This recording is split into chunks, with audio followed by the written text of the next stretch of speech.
ஆசியாவிலேயே உயரமான 54 அடி உயரமுள்ள சிவலிங்கத்திற்கு பிராமண பிரதிஷ்டை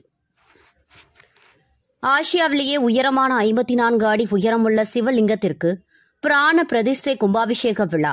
ரஷ்யா, ஜெர்மனி, கஜகஸ்தான் உள்ளிட்ட 10 நாடுகளை சார்ந்த வெளிநாட்டவர்கள் பக்தி பரவசத்துடன் நடனமாடி தரிசனம் செய்தனர்.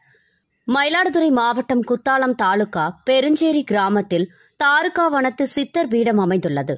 புராண காலத்தில் தாருகா வனத்து முனிவர்கள் ஏவிய யானையை சிவபெருமான் அழித்து ஆடையாக உடுத்திக் கொண்டதாக வழுவூர் தல புராணம் தெரிவிக்கின்றது. புகழ்பெற்ற இந்த ஊரில் 54 அடி உயரம், 54 அடி நீளம் கொண்ட ஆசியாவிலேயே மிகப்பெரிய சிவலிங்கம் தாருகா வனத்து சித்தர் பீடத்தில் அமைந்துள்ளது.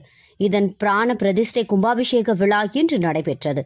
சித்தர் பீடத்தில் நிர்வாகி தட்சிணாமூர்த்தி தலைமையில் நடைபெற்ற பிராண பிரதிஷ்டை விழாவை முன்னிட்டு வாஸ்து சாந்தி பூஜைகள், வசுத்தாரா நவகிரக ஹோமங்கள், 2 கால யாகசாலை பூஜைகள் நேற்று துவங்கின. யாகசாலையில் வைத்து பூஜிக்கப்பட்ட புனித நீர் மேலதாளங்கள் முழங்க ஊர்வலமாக வந்து வேதியர்கள் மந்திரம் ஓதி புனித நீர் ஊற்றி பிராண பிரதிஷ்டை கும்பாபிஷேகம் நடைபெற்றது. தொடர்ந்து கருவறை தாருகா வனேஸ்வரர் சிவலிங்கத்திற்கு மகா அபிஷேகம் செய்யப்பட்டது. கும்பாபிஷேகத்தில் ரஷ்யாவில் இருந்து வருகை தந்துள்ள யூலியா என்ற பெண்மணி ஒருங்கிணைப்பில் கஜகஸ்தான், லித்திவியா, ஜெர்மன் உள்ளிட்ட 10 நாடுகளை சேர்ந்த 40 வெளிநாட்டவர்கள் உள்ளிட்ட ஏராளமான பக்தர்கள் சுவாமி தரிசனம் செய்தனர். இதில் கைலாய வாத்தியம் இசைக்கப்பட்ட பொழுது வெளிநாட்டவர்கள் பக்தி பெருக்கத்துடன் நடனமாடி வழிபாடு செய்தனர்.